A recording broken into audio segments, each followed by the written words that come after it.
కేంద్ర బడ్జెట్ పై భారతీయులకు గంపెడాసలు ఉండటం కామన్. ఆ జాబితాలో విదేశాలు కూడా ఉంటే వినడానికి వింతగా ఉన్నా అదే నిజం. భారత బడ్జెట్ లో మాకేమైనా కేటాయింపులు పెరుగుతాయా అని ఎదురు చూసే దేశాలు కూడా ఉన్నాయి. మన దేశంలోనే అనేక రంగాలకు ఇంకా కేటాయింపులు పెంచాలి అని పెద్ద ఎత్తున డిమాండ్లు వస్తున్నా కొన్నిసార్లు ఆ కేటాయింపుల్లో హెచ్చుతగ్గులు ఉంటాయి. కానీ విదేశాలకు చేసే కేటాయింపుల్లో మాత్రం మార్పులు లేకుండా వందలు వేల కోట్ల రూపాయలు కేటాయింపులు ఎందుకు చేస్తున్నారనేదే ఇప్పుడు అందరి మదిని తొలుస్తున్న ప్రశ్న. ఇక అసలు విషయానికి వస్తే కేంద్రంలోని మోదీ ప్రభుత్వం ఇరుగు పొరుగు దేశాలకు ఆపన్న హస్తం ఇస్తూనే వస్తోంది. చుట్టుపక్కల దేశాలు సుభిక్షంగా ఉంటేనే మనకు మంచిదన్నది మోదీ సర్కార్ భావన. అందుకే బడ్జెట్ కేటాయింపుల్లో కొన్ని దేశాలు, మరీ ముఖ్యంగా భూటాన్, నేపాల్, శ్రీలంక, బంగ్లాదేశ్, మాల్దీవులు దేశాలకు ప్రత్యేకంగా కేటాయింపులు చేశారు. ఈసారి విదేశాలకు అందించే సాయం 5,483 కోట్లుగా ఆర్థిక మంత్రి నిర్మలా సీతారామన్ పేర్కొన్నారు. గత ఏడాదితో పోల్చితే ఈసారి కేటాయింపులు కాస్త తగ్గినా ఎందుకు కేటాయిస్తున్నారన్నదే అందరి డౌట్. ఆయా దేశాల్లో మౌలిక వస్తుల కల్పన కోసం, పారిశ్రామిక పెట్టుబడుల కోసమే ఈ కేటాయింపులు చేస్తున్నట్లు తెలుస్తోంది. ఇక ఈసారి మాల్దీవులకు సాయం పెరగ్గా భారత్ నుంచి ఎక్కువ లబ్ధి పొందుతున్న దేశంగా భూటాన్ నిలిచింది. 2025-26 బడ్జెట్ లో భూటాన్ కు 2,150 కోట్ల కేటాయింపులు చేయగా గత ఏడాది 2,543 కోట్ల రూపాయలను కేటాయించారు. భూటాన్ ప్రాథమిక అభివృద్ధి భాగస్వామిగా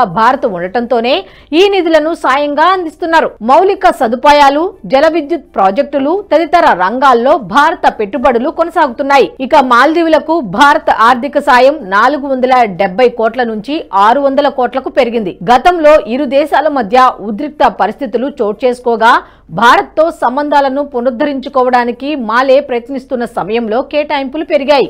ఆఫ్ఘనిస్తాన్ కు సైతం భారత్ అందించే సాయం రెట్టింపైంది. మయన్మార్ కు గత ఏడాది బడ్జెట్ లో 400 కోట్లు కేటాయించగా ఈసారి 50 కోట్లు తగ్గింది. ఇక నేపాల్ కు 700 కోట్లు, శ్రీలంకకు 300 కోట్లు, బంగ్లాదేశ్ కు 130 కోట్లను సాయంగా అందించనున్నట్లు బడ్జెట్ లో పేర్కొన్నారు ఆర్థిక మంత్రి. ఆఫ్రికా దేశాలకు సాయం 225 కోట్లకు పెరిగింది. మంగోలియాకు అత్యల్పంగా 5 కోట్లు కేటాయించారు.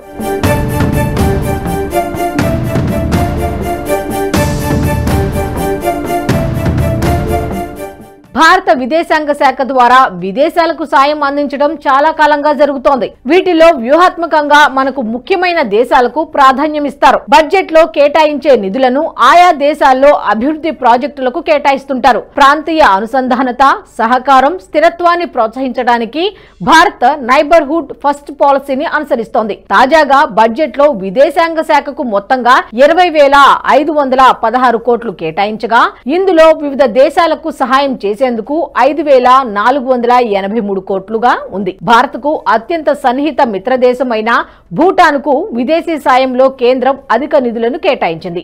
భూటాన్ కు అత్యధికంగా 2,150 కోట్లు కేటాయించారు. భూటాన్ కు ఇచ్చే సాయం భూటాన్లోని మౌలిక సదుపాయాలు, జల విద్యుత్ ప్రాజెక్టులు, ఆర్థిక సహకారానికి ఉపయోగపడుతుంది. ఇక ఆఫ్ఘనిస్తాన్ కు కేటాయింపులు గతంలో కంటే పెరిగాయి. తీవ్ర ఆర్థిక ఇబ్బందుల్లో ఉన్న ఆఫ్ఘనిస్తాన్ కు గత ఏడాది 50 కోట్లు సాయం అందించగా తాజాగా దాన్ని 100 కోట్లకు పెంచింది. ఇటీవలి కాలంలో ఆఫ్ఘనిస్తాన్ లోని తాలిబాన్ ప్రభుత్వం భారత్ తో సత్సంబంధాలు నెలకొల్పే ప్రయత్నాలు చేస్తోంది. తాలిబాన్ అధికారులతో భారత సీనియర్ దౌత్యవేత్త విక్రమ్ మిస్రీ దుబాయ్ లో భేటీ అయ్యారు. మరోవైపు ప్రస్తుతం పాకిస్తాన్ కు తాలిబాన్లకు పొసగడం లేదు. ఈ నేపథ్యంలోనే ఇరాన్ లో భారత్ చాబహార్ పోర్టును అభివృద్ధి చేస్తోంది. అయితే పాకిస్తాన్ ను కాదని మిడిల్ ఈస్ట్, మధ్య ఆసియా దేశాలతో భారత్ వాణిజ్యం పెరగాలంటే ఆఫ్ఘనిస్తాన్ చాలా కీలకం కావడంతో ఆ దేశానికి సాయాన్ని కేంద్రం వ్యూహాత్మకంగా పెంచినట్లు తెలుస్తోంది.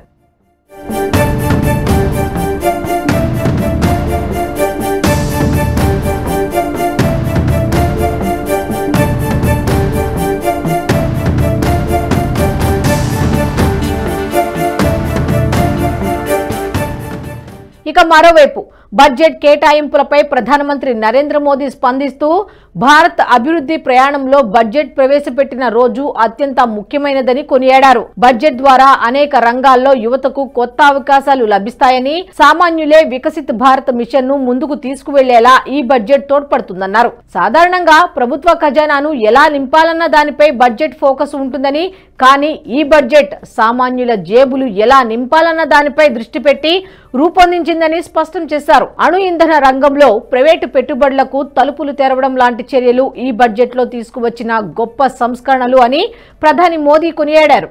आमतौर पर बजट का फोकस इस बात पर रहता है कि सरकार का खजाना कैसे भरेगा, लेकिन ये बजट उससे बिल्कुल उल्टा है।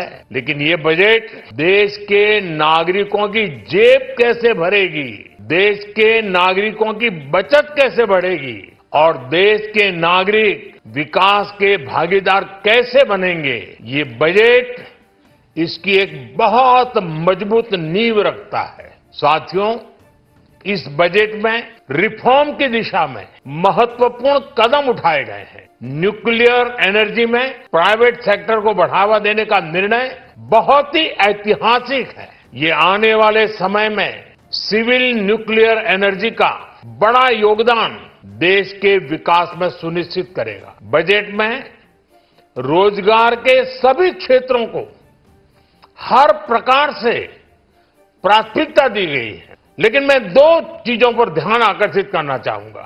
उन रिफॉर्म्स की मैं चर्चा करना चाहूंगा जो आने वाले समय में बहुत बड़ा परिवर्तन लाने वाले हैं। एक, इंफ्रास्ट्रक्चर स्टेटस देने के कारण भारत में बड़े शिप्स के निर्माण को बढ़ावा मिलेगा, आत्मनिर्भर भारत अभियान को गति मिलेगी और हम सब जानते हैं कि शिप बिल्डिंग ये सर्वाधिक रोजगार देने वाला क्षेत्र है। उसी प्रकार से देश में टूरिज्म के लिए बहुत संभावना है।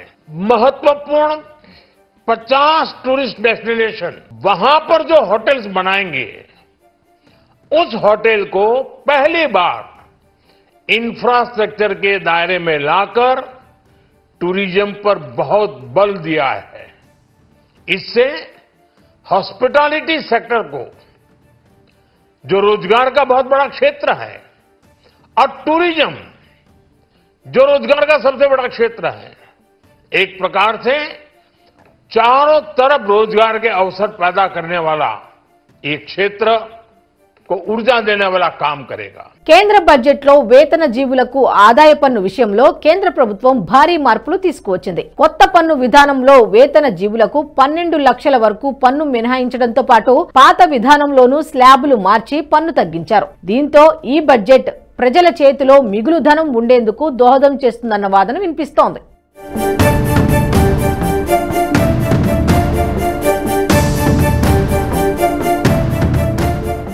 ఈ వీడియో మీకు నచ్చినట్టయితే లైక్ చేయండి, 10 మందికి షేర్ చేయండి. అలాగే కామెంట్ల రూపంలో మీ అభిప్రాయాలను మాతో పంచుకోండి. Nationalist hub group of channels ను సబ్స్క్రైబ్ చేసుకుని తెలుగునాట జాతీయవాద జర్నలిజాన్ని ప్రోత్సహించండి. ఈ వీడియో కింద ఉన్న బెల్ ఐకాన్ పై క్లిక్ చేయడం మర్చిపోవద్దు.